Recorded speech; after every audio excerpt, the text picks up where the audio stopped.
Ladies and gentlemen, welcome to this episode of the Players NIL. And I'd like to introduce my special guest today, Mr. Brendan Shaw. Brendan, welcome to the podcast. How are you, Mark? Great to see you again. Great to see you. So for our audience, Brendan and I met on a networking platform a couple years ago. We had coffee in Phoenix, one of those beautiful fall days where I said, why do I live on the East Coast? But you are an East Coast guy and you're a hockey guy. And so there's been a lot of news around NIL and hockey. You're introducing a new product called GameRun.ai. We're going to talk about that. But my first question to you is, how has the NIL era affected the sport of hockey?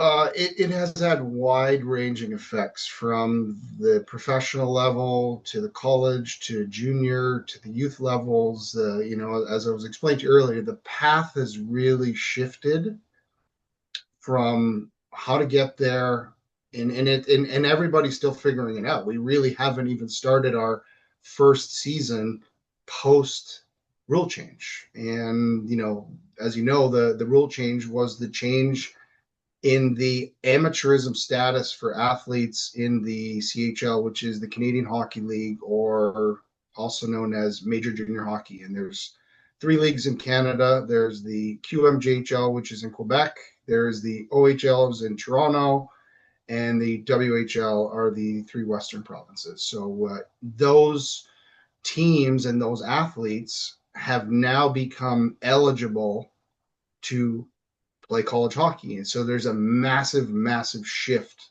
and massive dynamic change of recruiting, for college coaches, but also opportunities. And, I can dig in more if you have specific questions. I'm happy to go into it. Yeah, so I guess the rule change, though, really was from the NCAA. Is that correct? It now allows. Absolutely. Yes. So broad strokes, kids were given a choice. You could remain an amateur and try to play through the process to get to NCAA hockey, or you could go to Canada and really kind of kick off your professional career. Right. And the NCAA, in their infinite wisdom, decided that the OHL and those leagues up there, the Canadian leagues, were semi-professional and that the kids couldn't come back. Well, they've removed that. So Yes. now, if you're a high school kid, and I think the magic age is 16, you told me, Yeah, give you or now take. Yep. don't. Yeah, you now don't have to make an either-or choice. You can pursue the highest level of hockey at age 16 possible and still retain eligibility for college. Is that correct? Yes, absolutely. But, and there's other things where, all this was triggered by the NIL change, which made people question this whole amateurism status. If athletes are getting paid to go to college, why can't an athlete playing in the CHL be considered the same as a college athlete? Because ultimately the CHL, their differentiator was there was a stipend those athletes were getting, but also you could sign a professional contract and still play in the CHL, which was that whole trigger of amateurism that we know that we've dealt with NIL, which allowed people to push back and say, hey, I want to go to college. Because as you said, back, when an athlete is 15, 16 years old, they go through the CHL draft. Each league has their own draft, drafting athletes, and kids have to make a decision saying, do I want to go the CHL route or do I want to take a run at playing college hockey, which moves you into tier 1, tier 2, tier 3 junior, which is tier 1 is USHL, tier 2 is the North American Hockey League, and tier 3 there's a varied range of leagues around, but that's the path. Now that path has changed because you can go to the CHL, play in the CHL, and then in theory go to college. And there are wide-ranging ramifications that have changed that, whether you're a college recruiter. And you think about this, like talking to Division I head coaches and assistant coaches who recruit, there are 60 plus teams in Canada that these college coaches have never gone to before. So whether it's Moose Jaw or North Bay or Halifax, because they said once you've made that decision, you're no longer eligible. That's really what's changed. So these college coaches are now flying all over Canada to find these athletes that are deemed potentially better. Yeah.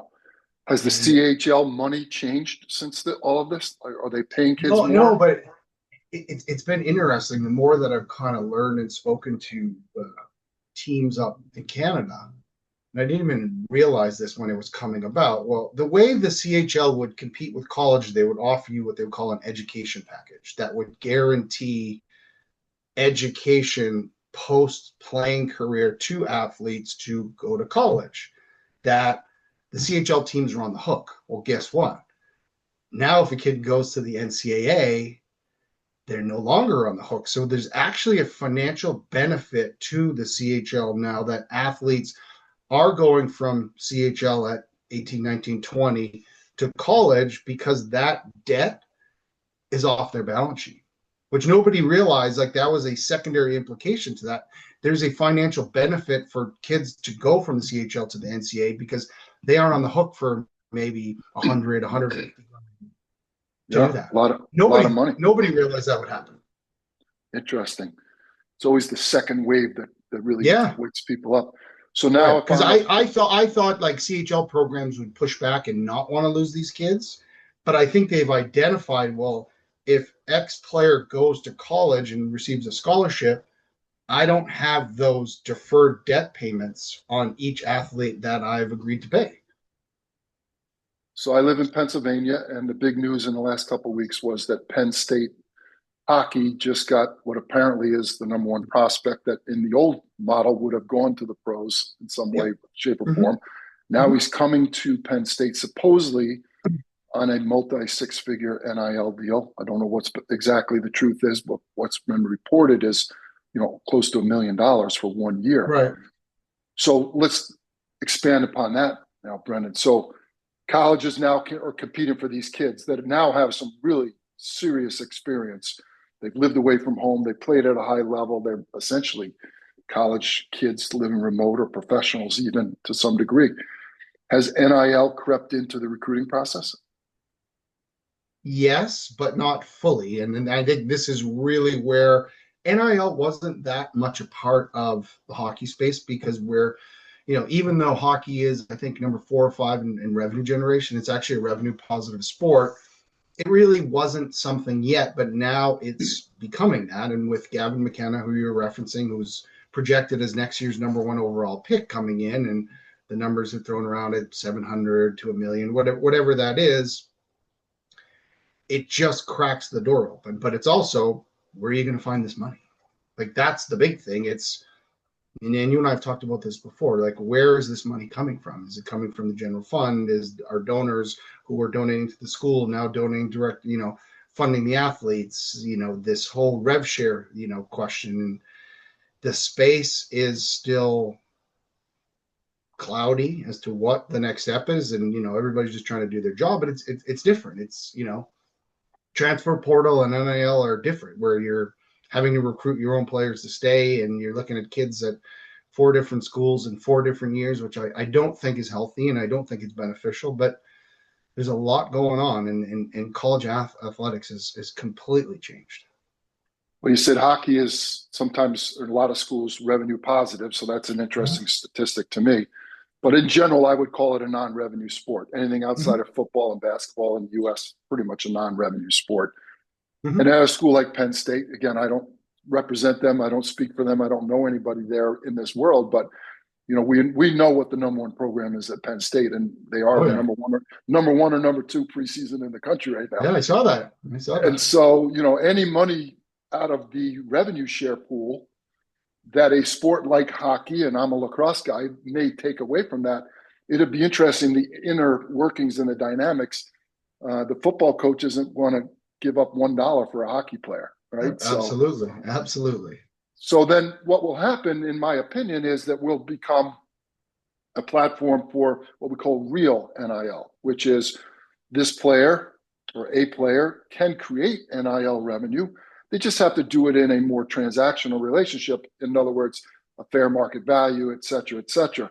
And so it may put a higher premium on personal brand development, networking, all of the things that I teach. So that's why I'm interested in the hockey space, because now if you're 16, 17, 18, and you go through that cycle in Canada and you want to go play at a high level in college, and you go into a school that, has football and probably isn't going to revenue share like you want, you can still create NIL value.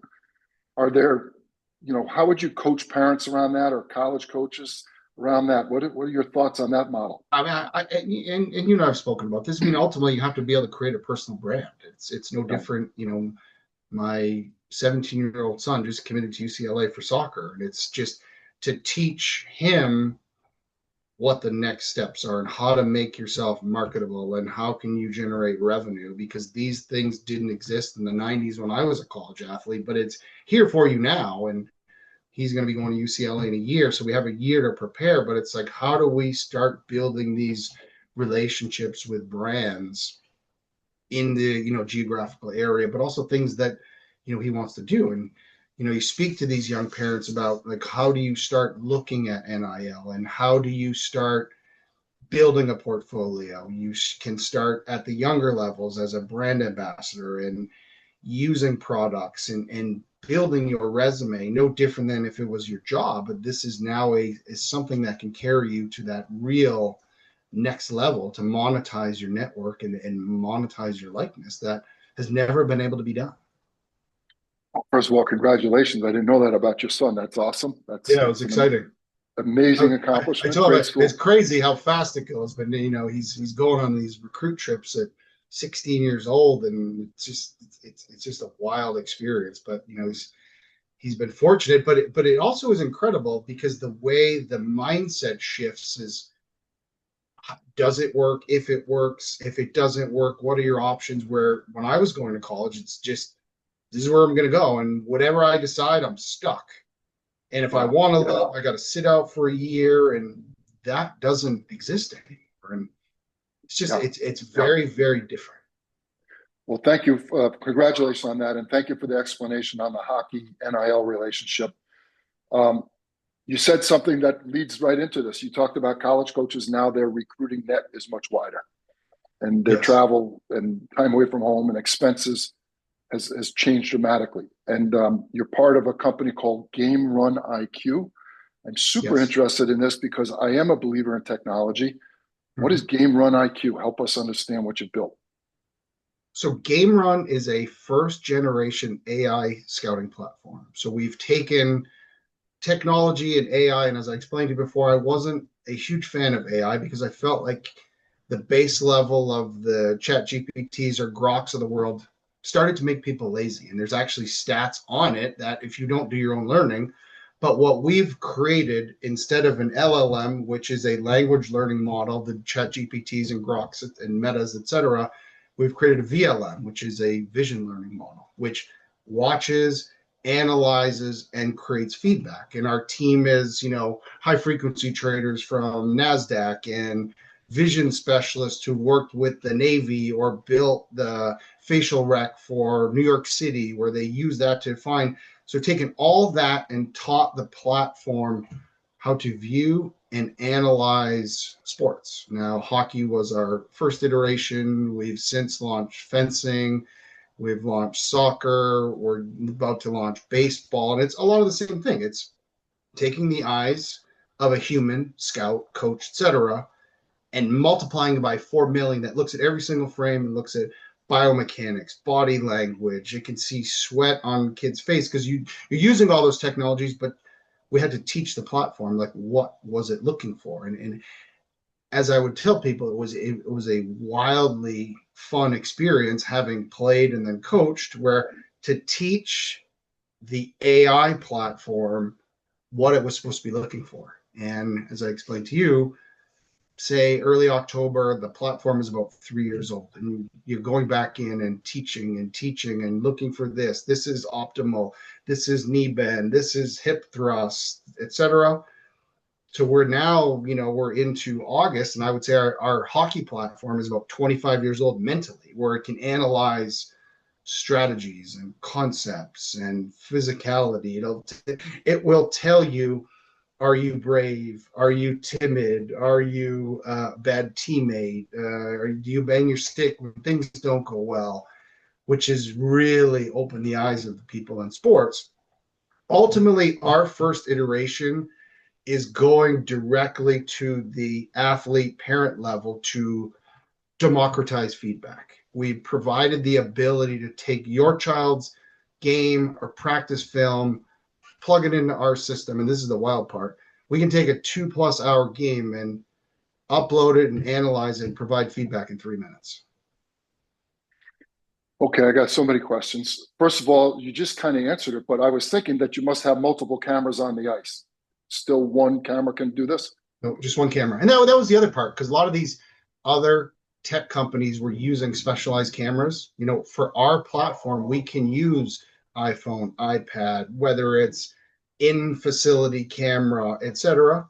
We worked really hard to make it as easy as possible for the parent to get the how did my kid do feedback from a third party. And as I would tell people, it's taking feedback on the highest Major League Baseball, NBA basketball, NHL hockey level, and our system continues to learn. So every day, the more people that use the platform, the smarter the scout gets and really can break down what are you good at? What are you not good at? Where are your areas of improvement, but also comparatively, like, how are you against your kids? Because that's what we built is an age, skill, gender, and position appropriate. So you can say my kid is 11 and playing AAA hockey. Where do they fit? Or for and now analyze the Four Nations Cup and Connor McDavid or Cale Makar or Matthew Tkachuk, and the outputs are blowing people away at the highest levels. That's crazy. How does it identify the player? I mean, they're wearing helmets and cages at that level. Jersey masks. color, jersey number. Very simple. That's it. It identifies. Yeah, and it'll go through it. It'll track. And hockey was difficult because you're changing in and out all the time. But as we true the model up, it started to create things, but it also started to speak the language of the sport.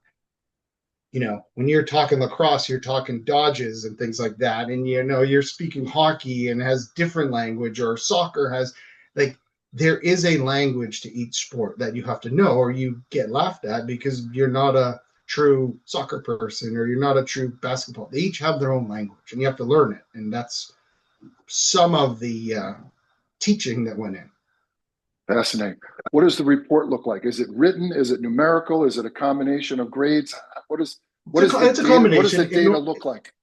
It normally comes out into a 3 to 5 page report where it focuses on the pillars of skill, your skating, shooting, stick handling, passing, hockey IQ, physicality. It takes that, analyzes, and then it'll create a scorecard on where do you stack up in your skating, on a 1 to 5 level versus your peers, not versus Connor McDavid if you're 8 versus 8-year-olds, versus, because it's building this portfolio of knowledge that can compare X player. So, in the future, 20 years from now, there's going to be an elite hockey player. So we will have data on where that athlete was at 10. So it'll become predictive, is what you're saying. Absolutely.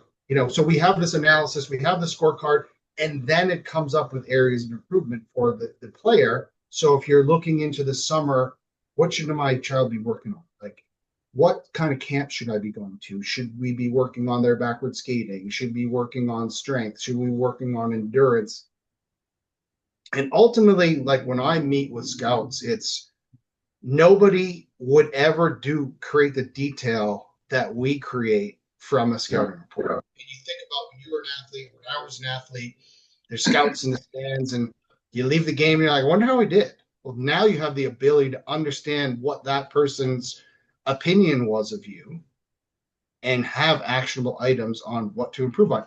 And there have been people that have come back to me and don't like their scouting report, but that's the nature of it. It's an unbiased analysis using real world information to compare Austin Matthews' shot or Connor McDavid's skating, et cetera, like all those things. There is no perfect athlete, as we know.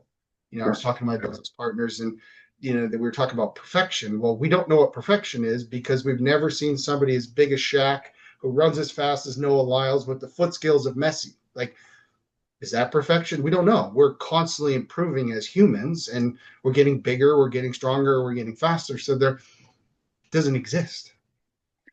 So you have all this data, you have this written report. I guess it is kind of subjective because you and your team have built the analyzing model based on your Well, knowledge. we taught it what to look at. We didn't Okay. give it an opinion. We said, Okay. identify these areas. And then every time you see somebody who's 17 years old playing in junior hockey in the CHL, what does that look like? And then it builds a portfolio. And we can also take, once you get to 5 videos, we can now do comparative analysis on development and Yeah. tether all these progressions together and say, what are you getting better at? And really start digging deep. I think that's the interesting part to me is the training advice that you get and the skill set development that you have to work on. Because look, we know what a 12-year-old boy looks like. Some are this big and some are this big, right? And some have hair on their lips and some are, still peach fuzz, right? So it can't figure that out. Can it measure heart? Can it measure work ethic? Can it measure family values? It does. It watches, it looks at competitiveness. It looks at effort behind the play. Are you getting back on the basketball court? Are you back checking? Are you competing to win puck battles? Are you doing all those type of things? And then, like I said, it's actually also looking at like sportsmanship. Are you a good teammate? Do you celebrate your teammates? And it will give you, and I'll send you something after this, just to look at the depth that we're looking at in terms of not just the X's and O's and the numbers of how fast or how hard a kid can shoot, but really what do they have inside? And are they brave? Are they timid? Certain things that we all want to look at. And that's the competitive nature of the sport. But again, then create feedback that said, imagine if a general manager of an NHL team just came to watch a 12-year-old. You don't have that access. We can provide you that type of access. That's incredible. It's amazing. The product is available. Where do we find it? How do parents learn more about it? Sure. It's at GameRun.ai, GamerUN.ai. And you'll see as we progressively launch, you go into our site, you click on Analyze My Sport, you'll see a couple sports, and we're going to continue to add. So we have basketball on the horizon, and we have football on the horizon, but we're not launching things until they're ready. So there is a quality assurance, quality control analysis, but also we're constantly adding more. So we'll be able to offer this to teams to pre-scout your opponent. What are their tendencies? What is so-and-so trying to accomplish on their extra man offense in lacrosse? And what does, Maryland do with their, with their rides, et cetera? I'm trying to talk your language here. I get it. Well, you're a lacrosse guy. I know you got some. Exactly. But the point is that we'll have the ability, not only the game level, the micro skill level, like let's work on your shooting, let's work on your skating, but then it's the team stuff. So there will be multiple iterations of all this data that we have. The scouting aspect is fascinating to me because, coaches spend hours and hours drawing up plays and designing, what they're going against every week. This could have huge implications in that area. Or just think about recruiting. It's like I talked to a major recruiting service and we said, okay, 40 kids playing in a hockey game. Game takes 2 hours. He said, how long would it take you to do 40 scouting reports? He said, well, first off, I wouldn't do it because we wouldn't look at the bottom. We would look at the top. He goes, but it'd take me 5 days. I said, okay, well, we could run our platform on all 40 kids and kick that out in 2 hours. Crazy. Yeah, what's that worth? Good for you. Think about like D3 college. Think about, low budget AAU programs trying to identify players, but also thinking about me creating a scouting report and then sending it off to coaches. Like that's really what it is. So for me as a former player, coach, and a parent, we've taken all the best things to connect everybody and offer real world value that you can't buy. I think it's fascinating. Well, look, this has been a tremendous. You and I could probably yuck it up for hours around all of this stuff, but the effects of the NIL era on college hockey, and I think it's probably something that people haven't talked about. That relationship with the Canadian Hockey League, and then this Game Run IQ is just fascinating stuff. We wish you nothing but success. I thank you for being a guest on the podcast, and Like always, be awesome, my man. I always enjoy it. Thank you.